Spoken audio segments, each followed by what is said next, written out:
Hey everyone, welcome to the second video and the first chapter of The Way of the Superior Man. This is a book journey where we dissect each chapter bit by bit, sort of like an accompanying piece to you reading the book. So if you haven't read it, got the links in the description.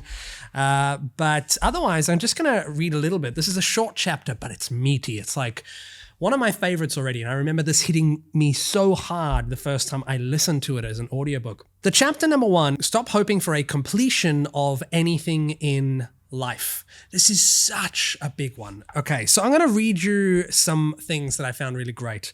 There's the first little section, which is, most men make the error of thinking that one day it'll be done.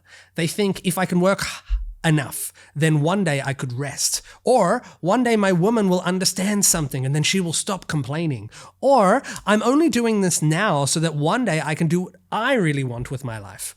The masculine error is to think that eventually things will be different in some fundamental way.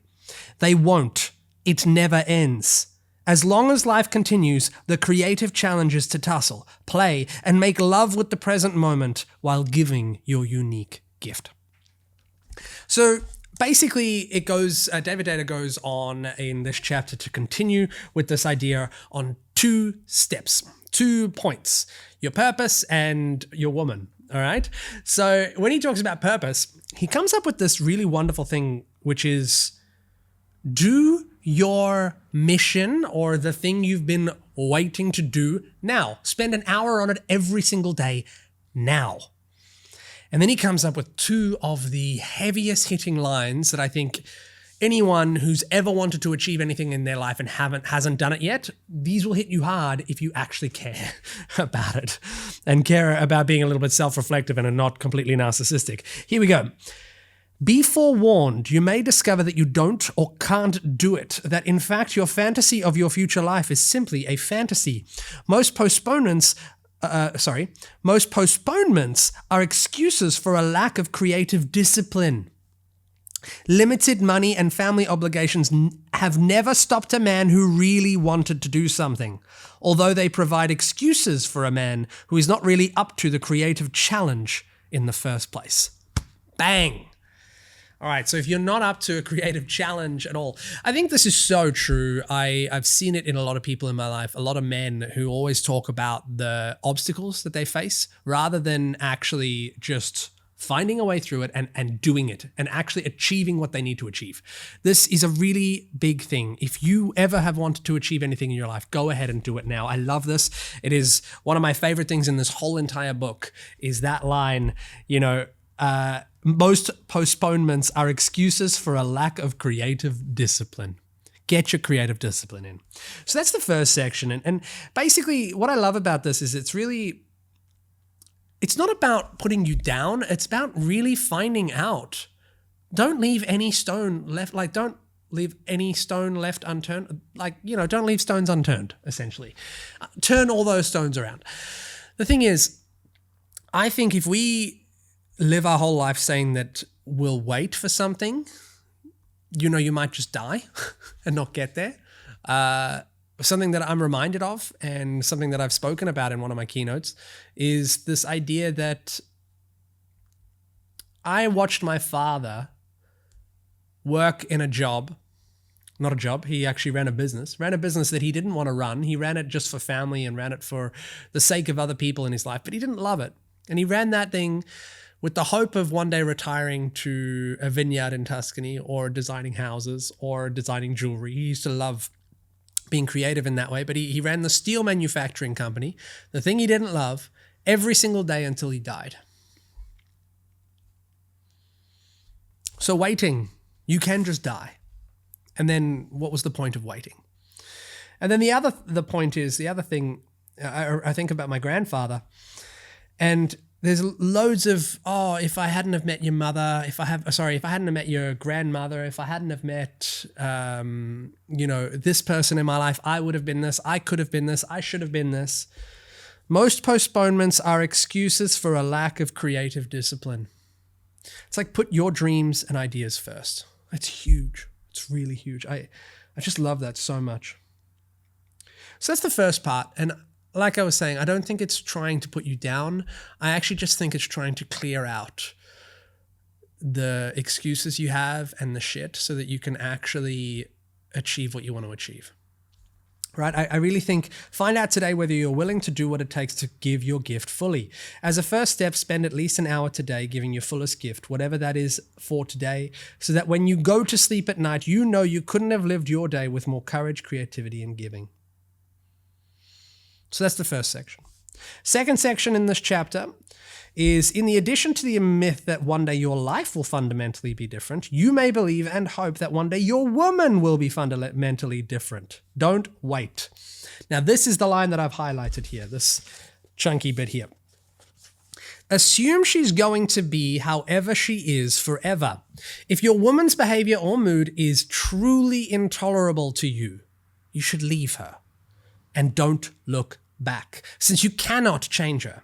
However, if you find her behavior or mood is merely distasteful or a hassle, realize that she will always seem this way. The feminine always seems chaotic and complicated from the perspective of the masculine. You know, how many times as men have we looked at our women and gone, she just doesn't understand me. She just doesn't get me. She just pushes me. She pushes me, or she's just always angry, or she's always this, or she's always that. And these are not things that are strong enough for us to leave them, but they're things that are strong enough for us to complain about them. But the interesting thing is that this is merely the feminine. This is merely how the feminine interacts, and we of course see it as alien, but this is also where we get our energy from, and you find that out later in the book. And I think looking at women in this way, and the feminine in this way, as chaotic but also radiant, it allows us to just love it instead of find it distasteful. But if you truly don't like your partner, and if it's truly more than just the way that because she's feminine, then I agree, just leave her. It's quicker, easier for everyone involved, because you don't truly love her. But I've seen that in my life as well. You know, there's been loads of times where I've always found my wife like too angry or too this. And really after reading this book, there's this real calm that comes over me, because this next time here, this next way that he tells you to deal with it is beautiful. The next time you notice yourself trying to fix your woman so that she will no longer fill in the blank, let's say be angry, right? Relax and give her love by touching her and telling her that you love her when she is this way, whatever you filled in the blank with. Embrace her or wrestle with her, scream and yell for the heck of it, but make no effort to bring an end to what pisses you off. Practice love instead of trying to bring an end to the quality that bothers you. I used to always, whenever I could see my wife getting angry, I used to try and bottle that anger up. Oh, it's okay. Don't get angry. It's okay. Don't worry. We got this. There's always this real oh gosh, it's going to explode. Let's keep the lid on this thing. And life is so much better when I just go, be angry. You're allowed it, and I love you. It's the emotions you have. Interestingly enough, David Deida goes on to explain that they become, that you actually find that your woman becomes a little bit less angry as you go along, or all these distasteful things start actually vanishing as your weakness, or you're trying to bottle it up, or you're trying to stop it, was one of the things that was creating it in the first place, which I love. And we'll get to that later in the book, but that definitely helped me a lot. So yeah. He genuinely, I love this. The world and your woman will always present you with unforeseen challenges. You're either living fully, giving your gift in the midst of these challenges, even today, or you're waiting for an imaginary future which will never come. And he finishes the chapter here. Men who have lived significant lives are men who never waited, not for money, security, ease, or women. Feel what you want to give most as a gift to your woman and to the world, and do what you can to give it today.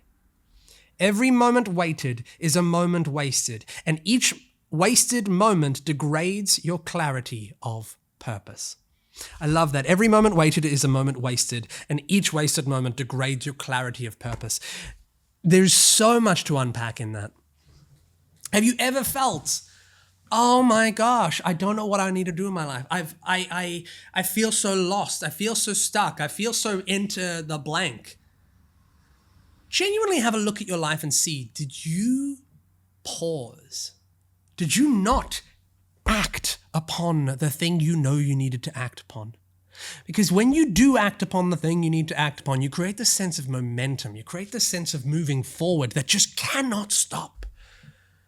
But overwhelm only creeps in when we pause, when we wait, when we ideate, when we think maybe it's this way instead of that way. And it's also these moments when we stop really listening to ourselves and we start listening to other people. We pause and we wait, and all of a sudden our purpose, that clear thing that we wanted to create, that thing that was so shiny, bright, real. It was real. We could see it. We could almost taste it. That thing is now faded and fuzzy and our emotions clouded. And that has only come about because we waited, we paused, we stagnated, like water that does not flow. It gets murky, moldy, stinks. It's why water runs. That's the point of water. It needs to run. I love that chapter.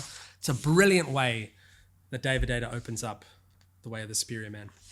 All right, next week we'll be in with chapter 2, which is live with an open heart, even if it hurts. This one is another short chapter, so I can't wait for that one. I'll see you then.